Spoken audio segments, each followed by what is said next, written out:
we have a quick moment. If you would like to get out of panel mode and into pitch mode and want to see some of the pitching startups or some of the presentations in the second room, now would be a time to switch locations. Here we will have another panel that will last till 12:30 until we go for a lunch break. And this panel will be on the ICO market and how it's heating up. I think what we've heard time and again is that it's an incredibly exciting time. Surprising has been a word that was used.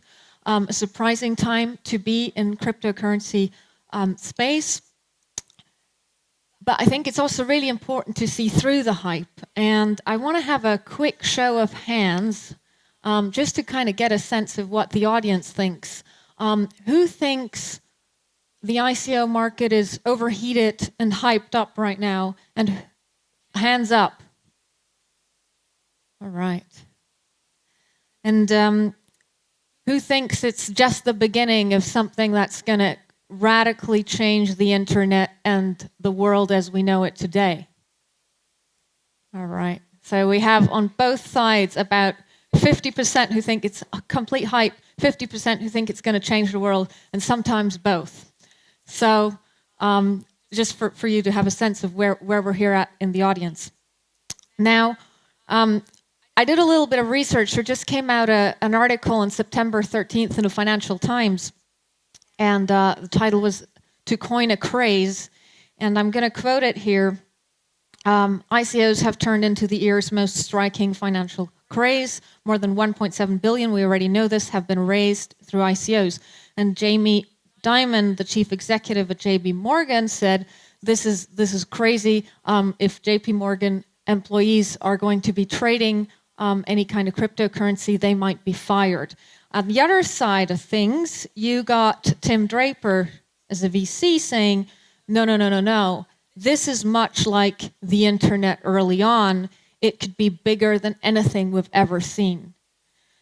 And we're going to be, at the end of this, we're going to come out in a much more affluent and fair world once the dust settles. So ICOs, according to Tim Draper, are filling in where governments have failed. Now, this is exactly at the intersection of what the upcoming panel is going to be discussing. And I'm just going to have a quick look. I think we're getting a hands up. Yes, we can go. Our moderator for the panel is going to be from Swisscom Blockchain, the CEO himself, Daniel Haudenschild. Daniel, the stage is yours. We have a clock ticking here to make sure we all get on our lunch break in time. Brilliant. Then we have our four panelists. Richard Kastelein, please come up on stage. And then we have, he's the co-founder of Cryptoassets Design Group. Welcome. Daniel Zakrisson, co-founder of Cofound.it. Cofound.it. Welcome. Alexander Ivanov, CEO and founder of the Waves platform.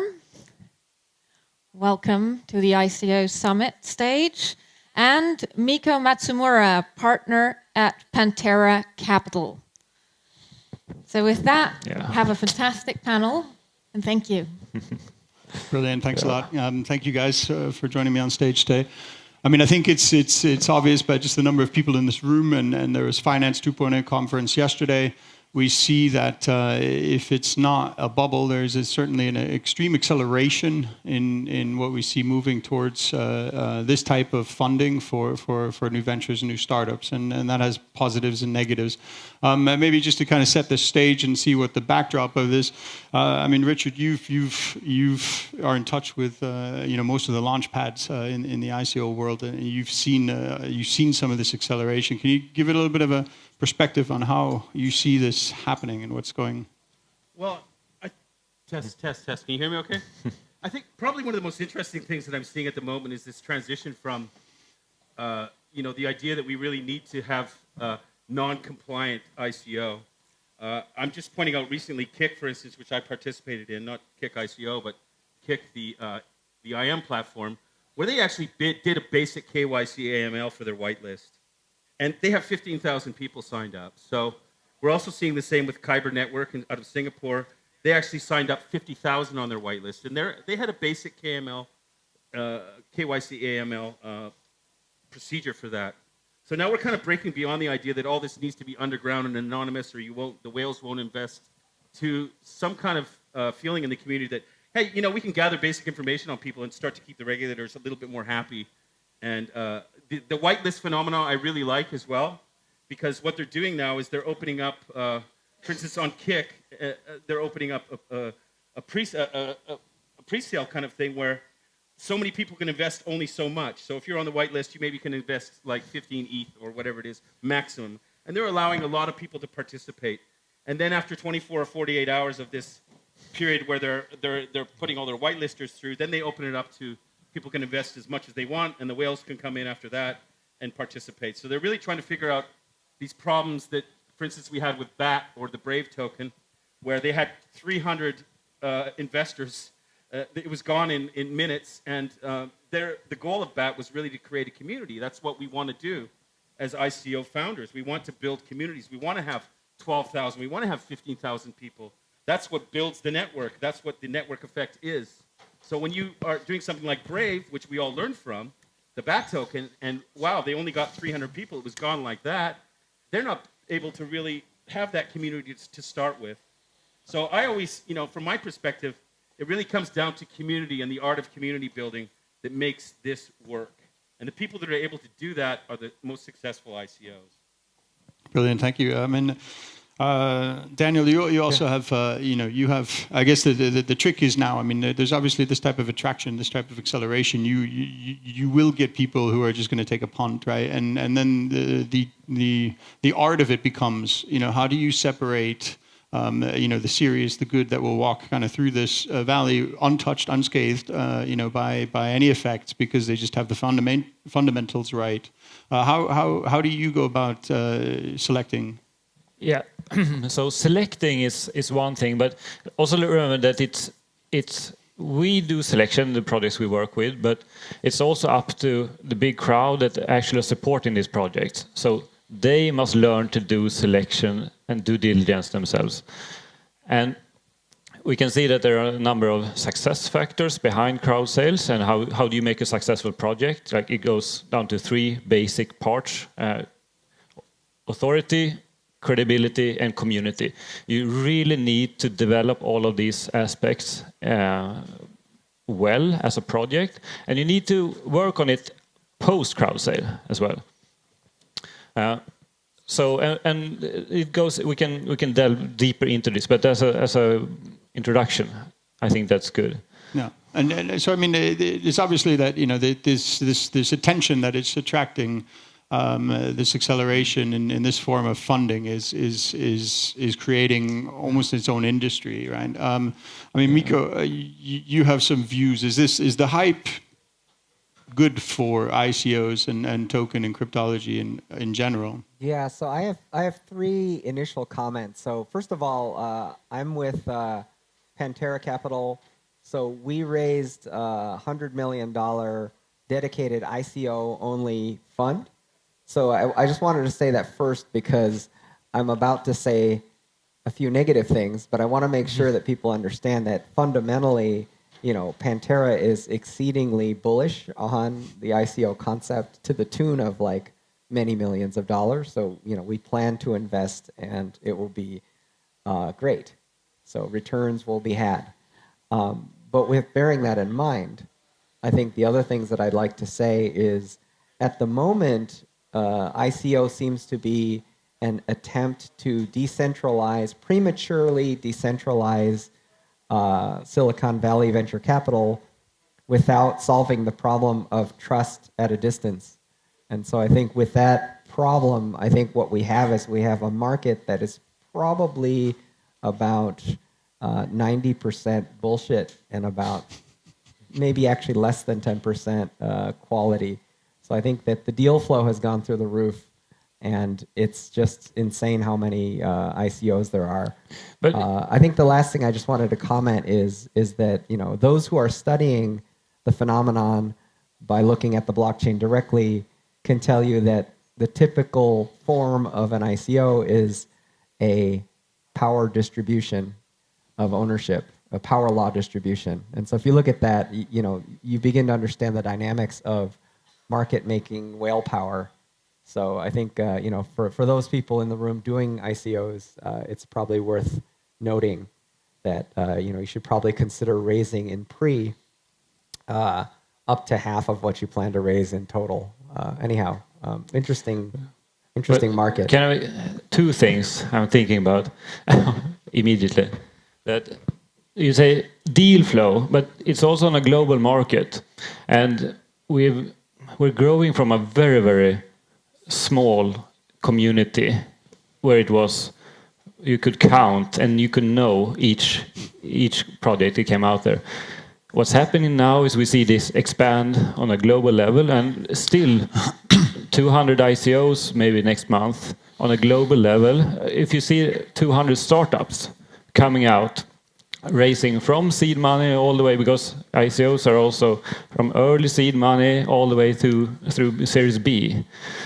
So we're just seeing the start, I would say also, and it will continue to grow. But what we need to do is also to categorize this and let this whole space mature. So we understand what is the purpose of each project and each crowd sale out there, and what are they trying to achieve. Then that's maybe an interesting point to Alexander. I mean, obviously, the man who needs almost no introduction. You certainly must be excited about the onset in this. I mean, do you consider the platform that you've built? Do you have any requirements of minimal viable product, or do you select, or do you say it's open for everyone? That's not our job. Actually, no, because we are just like a normal blockchain, like in Ethereum, so we can't filter projects. So it's totally decentralized. And I think it's important now to have some kind of maybe self-regulation, because what is happening now is just some kind of attempts to self-regulate the market. What we can see now is whitelists and stuff like that. So people are trying to offer something like transparent and add transparency before regulators are all over them. So I think it's important to show that the community itself can self-regulate. So many people are talking about some kind of self-regulatory body that can evaluate ICOs, that can provide some kind of guidance. I think that could be great, because we could show that we can self-regulate, and we can provide some kind of framework for the future regulation, which will be supplied by governments and authorities. That would be awesome. And people have to realize that 90% of startups fail, and the same applies for ICO startups. It can be different. It's the same. So if in like normal venture investment, most of the startups fail, why should it be different with ICO startups? And here we have a different market where like normal people, not like VCs, can invest in those types of startups. That wasn't accessible for them before. And now they have, with token, they have access to that market. Of course, it's like dangerous, and some people are going to get burned. It's normal, so because it can't be any other way. Because people didn't have access to that kind of investment before, and now they do have it. So we need some kind of regulation here. And what's happening now with China, with SEC, it's good, I think, because it can't be any other way, because it will, it can just collapse. Because if there is no regulation and people have access to that kind of investment, people are going to get burned. So what's happening now is good, I think. Just maybe, Miko, I mean, we've already talked about self-regulation, and there's an absolute need for it. I mean, I think you've, Miko, in our discussions before this panel, you mentioned that you're already working on ICOGovernment.org as being a place where a company can disclose some of the important things. Can you say a little bit about how you see that being a tool to cut through some of the hype?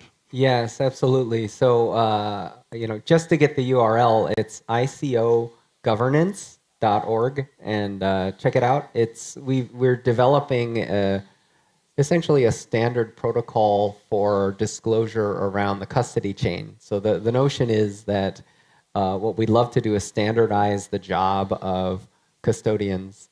We're talking with folks like Consensus, Millennium Trusts, Kingdom Trust. We're talking to folks that are handling traditional institutional grade custody chains. And we're essentially enabling voluntary disclosure through a protocol format called IGF-1. And it's essentially almost an extra governmental regulator construct that's a little bit like an Edgar/S1 filing for ICOs. So, at the moment it's voluntary, but, we really would love to collaborate. So if anybody's working on self-regulation or self-governance in the marketplace, I'd love to speak with you.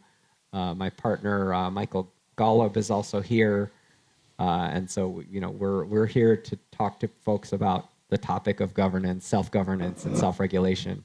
Because I agree with Sasha, it's going to help. It's going to help everyone.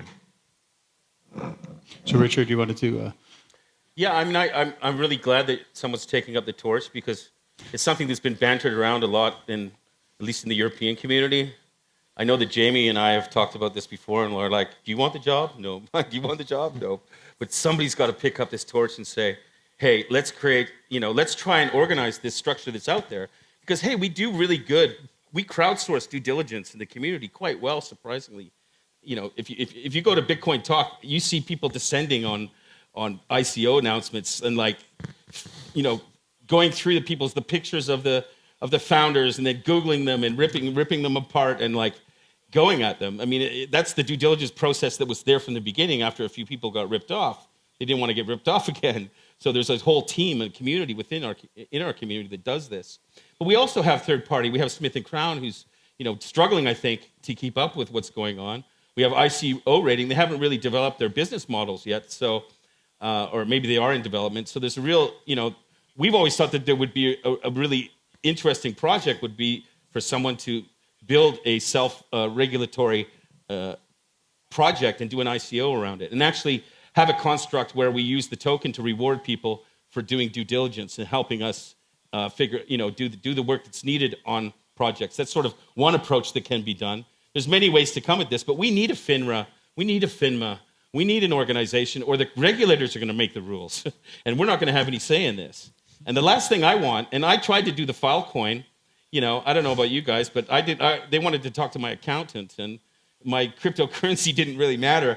And I didn't meet and they said I had to go through a broker, so I have to go to some guy who doesn't understand ICOs less than I do to invest in that project. And I don't want to see our industry go that strict.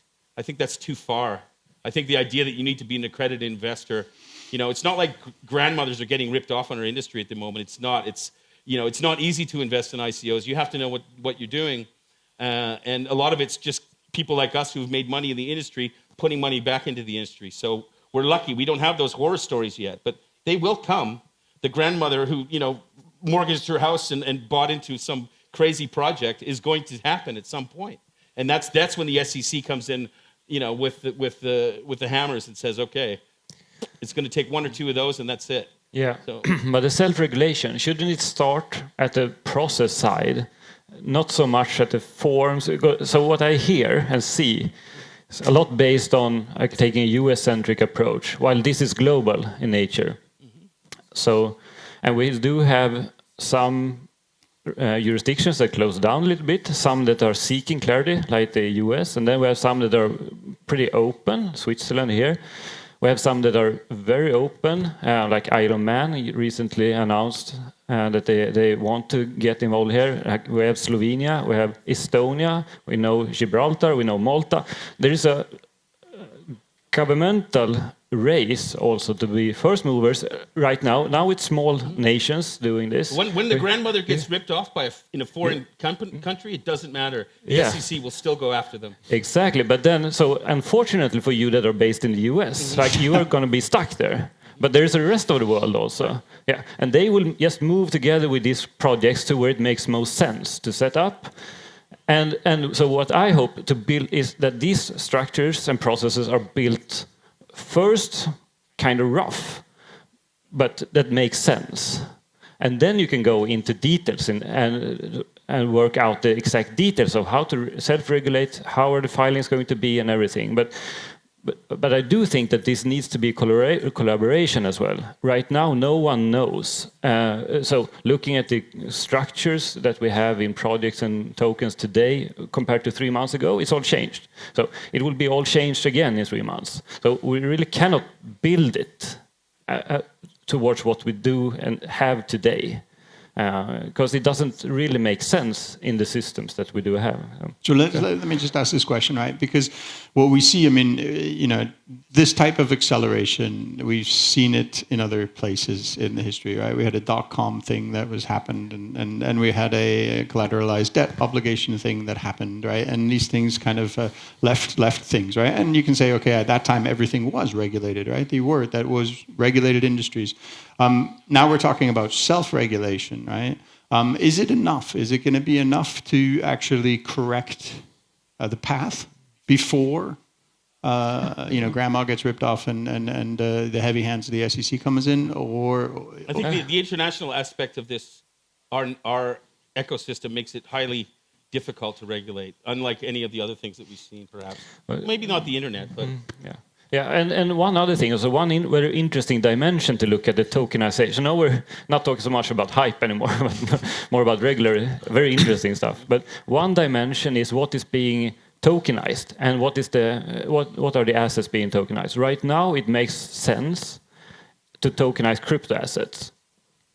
Tomorrow, or 3 months, or maybe 6 months, we will be tokenizing digital assets that could be virtual goods in computer games, and anything else that can be bridged technologically to another system.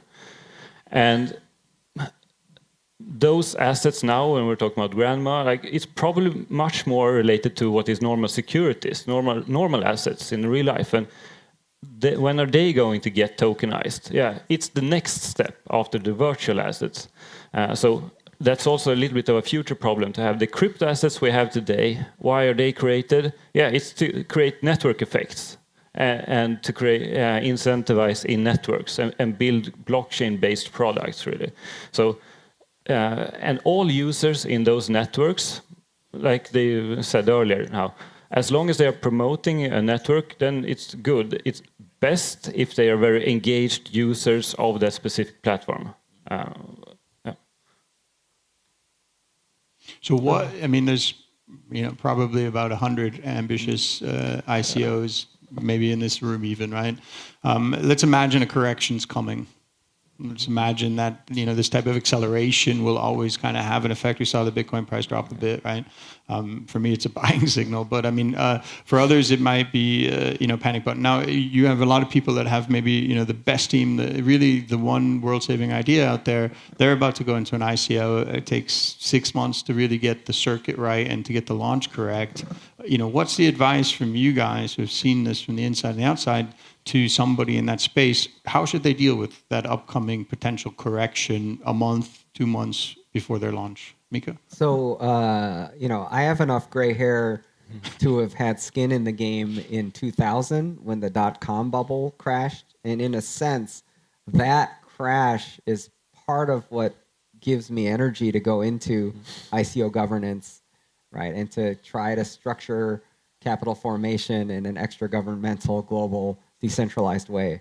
But I guess what I wanted to say as advice to people who are working on deals of quality is that if there is a correction, there will continue to be deals of quality. And if you actually look at, I've been in Silicon Valley for 25 years, and I've seen ups and downs. And the giant companies of Silicon Valley, for example, are largely built during crashes. Right? Because during a crash, you actually have the availability of talent. You have an incredible availability of resources that you can aggregate when you cannot aggregate during a hype bubble. So to me, I think a crash actually is a signifier of a flight to quality. So my mindset would be, if your shit is good, you don't need to rush. Right. We'll find you and we'll invest in you. Yeah, I would like to add, so people are now trying to be very opportunistic. They can see the opportunity, there's free money, and they are just want to tap into that market and just raise some funds they see that that market might be going away soon, and they're trying to actually get the money right here, right now. It's always bad because it's still risky. SEC can be after you. They can pick some project out, might be quite small, and go after them. Just as an example, it might be dangerous, guys, if you want to raise money and don't care about the legality. Yeah, because I've been in this market since years. I've done ICOs like 3 years ago, so I've seen that all actually. So don't try to be too opportunistic because it might just close down any time, and you might be like in jail, guys. It's possible. Yeah, someone's gonna go to jail for sure. Yeah. So just as an example. Yeah, and so, there's no free money. Absolutely. It's really hard work. I mean, and also some of the what we can say is that I think you've seen it too. It's very binary. If you do a project, there are lots of projects out there. But there are no free money, and you must work really, really hard on this. Like now, I had my 3 main topics, but on the community building side especially, that's where you need to get your hands very dirty and spend a lot of hours online and offline with people, because you're building a grassroots crowd and a big community with supporters, and they have to be engaged and believe in what you're doing, and you have to build it globally. And if you don't do that, then you end up being one of those projects that just don't raise anything. There's a ICO that's open and nothing happened. And there are lots of those as well. I think we're talking about hype. So for me, there's kind of 2 types of hype. And this is really kind of a, hype is, well, it's an interesting word, but there's the kind of hype that comes with like spending a whole lot of money on marketing and like getting in front of people's faces, and gosh, they're everywhere. We've seen this on Facebook, right? If anybody has blockchain or ICO as a keyword, but the real magic, I think, comes in the hype of being able to build this kind of, let's call it viral level of hype, where people are talking about you, and it's like, have you seen this? This is great. I think Aragon was a great example of that. They built this awesome community. They spent 0 money on advertising, pretty much. I talked to the founders of it, and they nailed it on their ICO. Great product. They didn't barely advertise, but they had the community done. And the problem with a lot of ICO products I see is, a lot of them are led by really, really smart people with very high IQs. They're coders or developers, a lot of them, but they don't necessarily have the social acumen or the skills to like really manage a community or even want to get their hands in that. They're like, I just want to build stuff, and they kind of ignore that side. But that's when I look at a great example of Bancor, for instance, who went and built their community, and the 3 founders were in there every day, answering the questions, the same questions over and over, building the Q&A base, sending people. That's what made them successful. That's why they raised 150 million. Plus, they were willing to go out there and get, stomp and go to the events and set their own events up, and going to meetup groups in Amsterdam and going to meetup groups in London, and it is work. It's hard work. If you want a successful ICO, the money's, it's not like build and they will come. That doesn't work. But I want a quick comment, which is, in my mind, successful ICO should not be the benchmark. We should be looking for successful companies. One case study I want to mention is Omisego. Very cool company, raised 25 million. So for a quality team, that's actually a pretty modest amount. But if you actually look at their current total market capitalization of token, it's close to 1 billion USD. So to me, that's a really nice case study of a way that you can do it. It's funny because as a VC, you talk about companies, but as a guy that comes from the open source world, I talk about foundations. So it's fundamentally kind of 2 different things in a way. I think a successful ICO project is a foundation-led open source product, which is the antithesis of what VC really want. They want intellectual property for the most part, and they want a corporate structure where there's going to be a profit to give a return to their shareholders. When in the ICO world, it's the antithesis of that. The only space I see for the VC in this space is providing the expertise, and secondly, they want in on the pre-ICO, is where the most arbitrage is. And they can actually have liquidity, which they don't get necessarily in investing into a unicorn, or where they've got 100 million sitting and waiting for the exit or the IPO. So it's very interesting from their perspective. But I think what we need to do with ICO is also a successful ICO in the future should have smart contracts written with the vesting in it that only goes when certain benchmarks are met for the project itself, that forces the founders of the project, so the board of the foundation is the one setting these rules for the projects to meet their milestones, and then the money gets released. And I think that's going to be a really effective way of building these new, I'm not going to call them companies, I will call them, open source foundations in the future. But one more thing. So what I say or think about when it comes to a successful crowd sale is to know what is your minimum viable network and how do you set that up. And one crucial part of it is the starting community, and that's what you reach with the crowd sale. So it's like the initial user acquisition. And that's really important. Minimum viable network. What is that, and how soon can you release that after you have your crowd sale? Have that very open. I think you could do some pretty interesting things around creating artificial scarcity. I think a whitelist does that very well. People feel like they need to rush in and get in because there's a limited space available.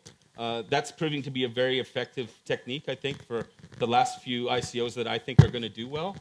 Making it seem like, hey, I have to sign up for this because it's not, there's some scarcity here.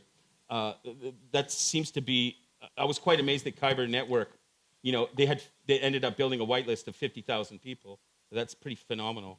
And I mean, even like 3 times the amount of Kik. And I thought Kik was going to be huge. So some of the new strategies are really interesting in how people are building these minimal viable communities, or MVCs, I guess we can call them. Yeah, so I think we've heard some good tools, right? Almost kind of a toolkit that you can work with. You've got the white label, you've got the self-regulatory compliance that you can put out there. I'm a very strong supporter of smart contracts and releasing funding in tranches, right? Because that is something that you can look for in an ICO. You've obviously got caps and floors.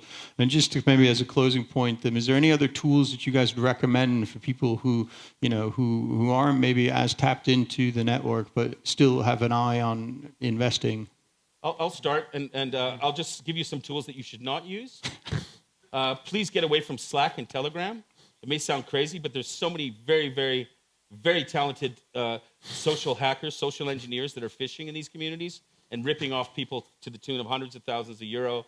They're disguising themselves as leaders of the community. They're giving out addresses in messaging. It's impossible for the founders of the community leaders to get rid of people very easily. So look at something like Discord, or I think where you can get rid of people very easily. You can control privacy for the people that are in there. Don't run your whitelists and your communities together. I've just seen a lot of this happening. People putting up like, emergency, there's a new Ether address because the website's too busy because the ICO, with a very thinly disguised name of one of the moderators, and then people losing like $100,000 worth of Ether within 20 seconds. So you really try and manage that. That's that part of it. Find the right tool to build your community. And I don't think Slack is the right one. Telegram is getting closer. But yeah, and don't rush it. I mean, you build this over time. It takes time to structure it on the legal side, on the community side, to build your business model and your token model. Like there are so many things to go in and do it right. That's my point. Yeah, I think for the projects, my advice would be to do some kind of KYC AML. I don't think it can hurt your crowd sale. It can better because you can turn it into some kind of marketing as people do now with whitelists. It doesn't hurt their crowd sales. So it's totally fine to do KYC and AML, and you'll be safer, and it will be even good for your marketing in some way. And for the investors, I think it's important to invest in things that you understand. You have to understand why this token could grow in value. Otherwise, just don't invest and just stay away. You have to understand what you invest in. Otherwise, don't trust any rating agencies. Try to understand why this project could work potentially. That would be my advice. So as far as toolchain, I'll try to keep it very brief. So ICOgovernance.org, consider filing IGF-1, very useful tool. The other tool that I want to recommend is my friend Jackson Palmer, who is the founder of Dogecoin, created actually a Slack plugin that prevents phishing attacks. So, you can also just email me Miko at Miko.com. I'm happy to kind of give you the skinny on how to get that. So, it's a way of avoiding chain. Just a final notice, Chain Analysis actually did a study on ICO phishing, and their estimate is that $250 million have been lost to ICO phishing. So it's a thing. It's a Filecoin size thing. So, be careful out there. Yeah, brilliant. Okay, guys, I think we're out of time. I don't want to keep anybody from their lunch. Thank you very much. It's been a really interesting discussion.